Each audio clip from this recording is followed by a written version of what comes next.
Welcome to Byte-Sized Tech, where we blend casual conversations with insightful discussions on the latest in technology and gadgets. And today, we're definitely hitting the ground running. Our mission, if you will, is to get you up to speed on some pretty major shifts. What are we looking at? Well, the AI race is getting faster, maybe even a bit flirtier. We'll get into that.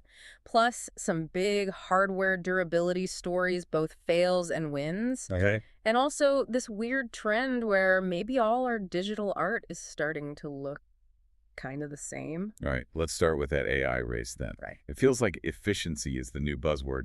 Anthropic's Claude Haiku 4.5 just launched. Exactly. And you hear compact model and you might think, oh, less powerful. Right, that's the immediate thought. But apparently not. They're claiming near frontier level performance. It supposedly matches Claude Sonnet 4, their bigger model, on coding tasks. Wow, okay. That's significant. But here's the real kicker for you. Yeah. It does this at 1/3 the cost. And it's more than twice as fast. 1/3 the cost. Yeah. So that barrier to entry for developers who want serious AI, it just got way lower. Totally collapsed, you could say. I mean, this isn't really for, academic research papers. It's built for speed. For real-world stuff. Yeah, real-time applications, think instant chat assistants, those coding co-pilots, processing tons of data really quickly, really cheaply. That's the goal. And Anthropic's whole thing has always been safety, right? How does that fit in here? They've given it a different safety level, an ASL2. Yeah, AI safety level 2. It's still emphasizing safety, but it's less restrictive than the ASL3 they use for their really advanced frontier models. Less restrictive meaning easier for developers. Pretty much. Less friction. It means it's safe enough for these high-speed everyday uses without maybe refusing quite as many prompts as a super cautious model might. Better for business integration, potentially. Okay, interesting balance. Now, let's swing over to OpenAI. They seem to be making moves too, maybe feeling the heat. Sam Altman's talking about a friendlier ChatGPT. Yeah, he mentioned rolling out a new version that behaves more like what people liked about the previous version 4.0. So, yeah, friendlier, more approachable. What prompted that was the last one too, sterile. That was some of the feedback, yeah. That maybe, especially with GPT-5 talk, things got a bit too cautious, rejecting requests maybe too readily, trying to be overly safe. So this is like swinging back a bit. Okay. But friendlier also sometimes means pushing boundaries. They're also lifting restrictions on erotic content. Right, that's the other big piece. Starting in December, for verified adult users, they plan to ease up on the rules around erotic or sexually explicit conversations. Altman framed it as treating adult users like adults. Is it treating adults like adults, or is it just chasing engagement in areas other AIs won't go near?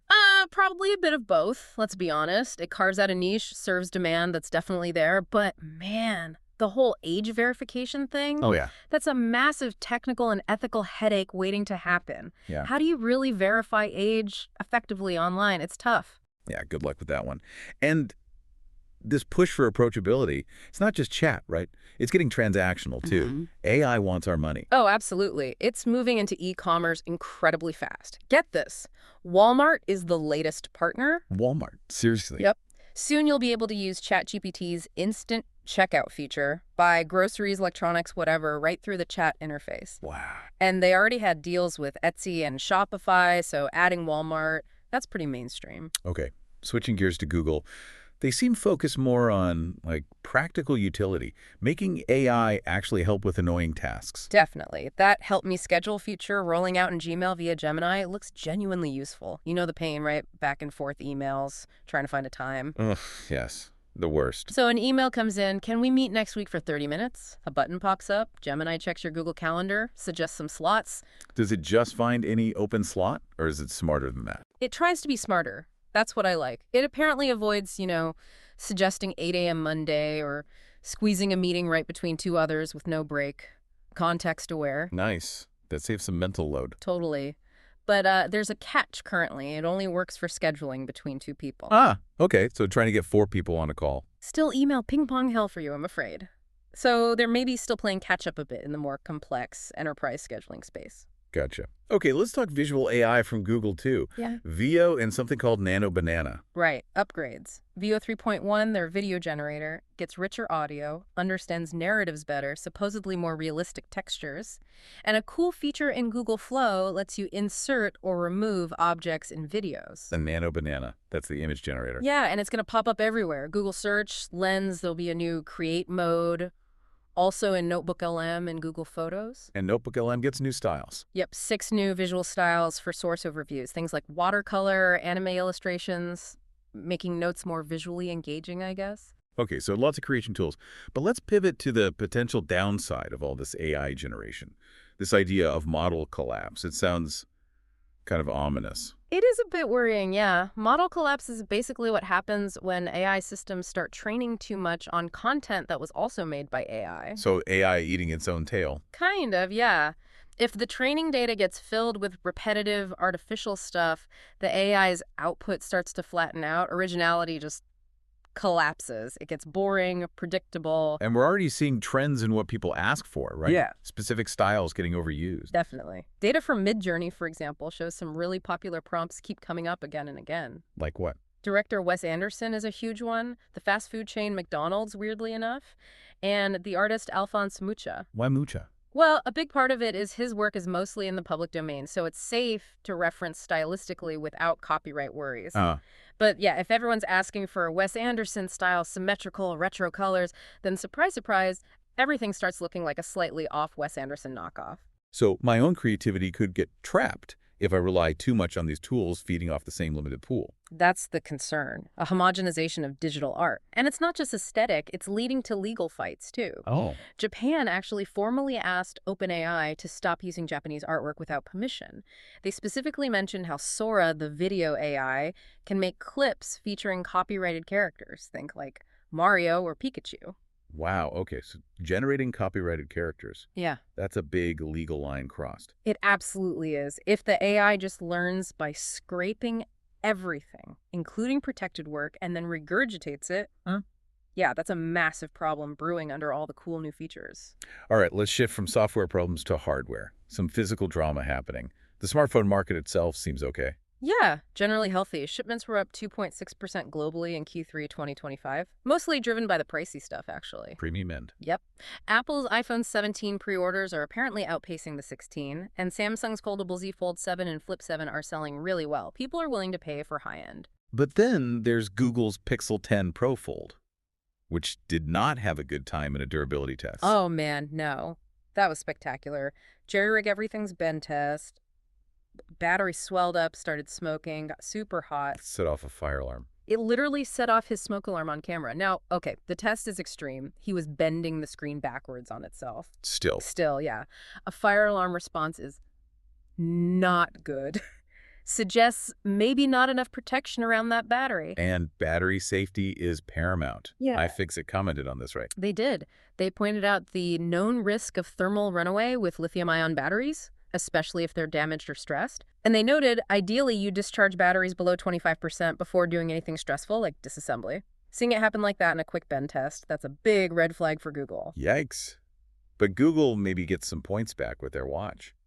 The Pixel Watch 4 is getting praise for repairability. Yeah, credit where it's due. This is a really positive story. High repairability score. Okay. Apparently, no internal glue, no hidden screws. The battery and the screen can be accessed independently.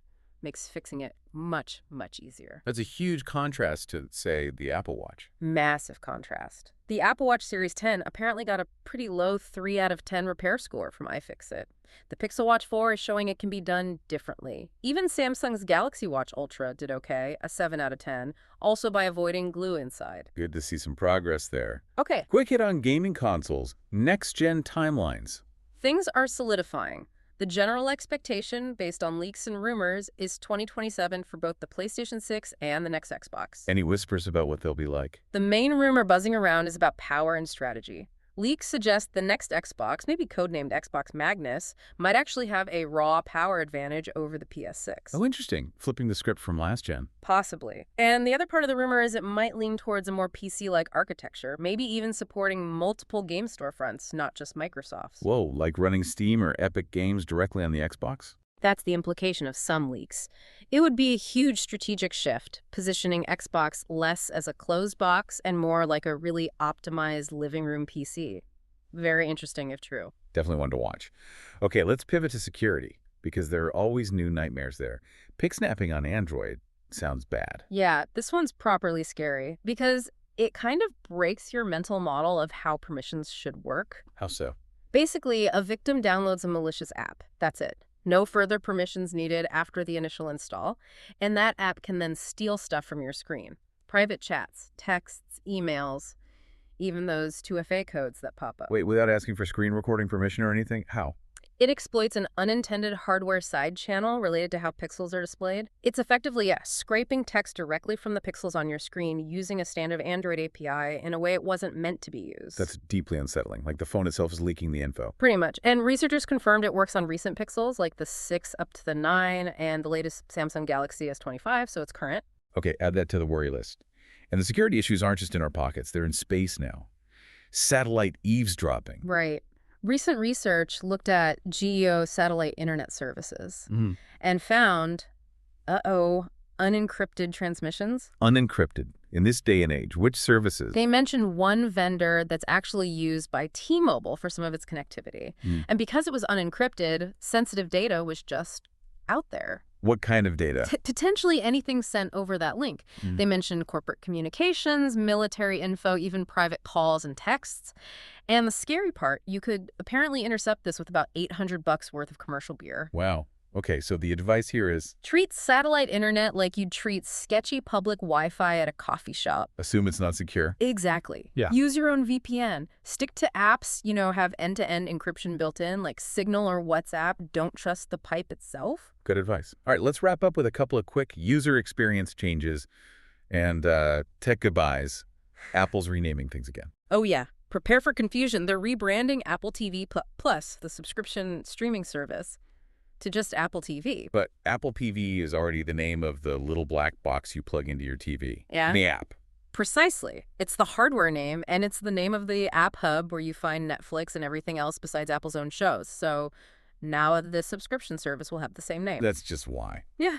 It seems it's designed to confuse people. It really does. Solving the minor plus problem by creating major ambiguity. Classic Apple sometimes. Okay, and YouTube's got a new look. Yep. Rolling out a redesigned video player. Icons are more transparent, sort of bubblier. And they finally added proper comment threading, more like Reddit. Threading is good, makes conversations easier to follow. The look, though. The look is getting mixed reviews. Let's be generous. A lot of users, especially on places like Reddit, are calling it ugly. So functional win, aesthetic, maybe not so much. And finally, Tor went out for a true tech pioneer. TiVo is officially done. Yeah, the end of an era. They formally discontinued the TiVo DVR boxes. Wow. The thing that basically invented time shifting and ad skipping for the masses. Exactly. It revolutionized TV. But now, with streaming being dominant, the dedicated DVR box is just obsolete. It paved the way for the services that ultimately replaced it. Kind of poignant. It really is. So looking back at everything we covered, AI speed, hardware drama, security scares, UI changes, what's the big takeaway tension for you, for the listener? I think it boils down to the price of convenience, really. We're seeing this incredible acceleration towards making life easier. AI schedules meetings, AI models get faster and cheaper. You can buy stuff instantly through chat. Yeah, lots of friction being removed. But every step towards that ease seems to come with a trade-off. Your security might be more at risk from something like pic snapping, or maybe our collective creativity might flatten out because of model collapse. So convenience versus control, security, originality. Exactly that. How much of that control, that security, that uniqueness are you, the user, willing to give up for the ultimate seamless, effortless experience? That's the question I think everyone needs to kind of sit with as this tech keeps evolving. That's a really good point to ponder, that constant balancing act between making things easy and what we might be losing in the process. Thanks for tuning in to Byte-Sized Tech. If you enjoyed this episode, like, comment, share, and subscribe for more fun tech discussions.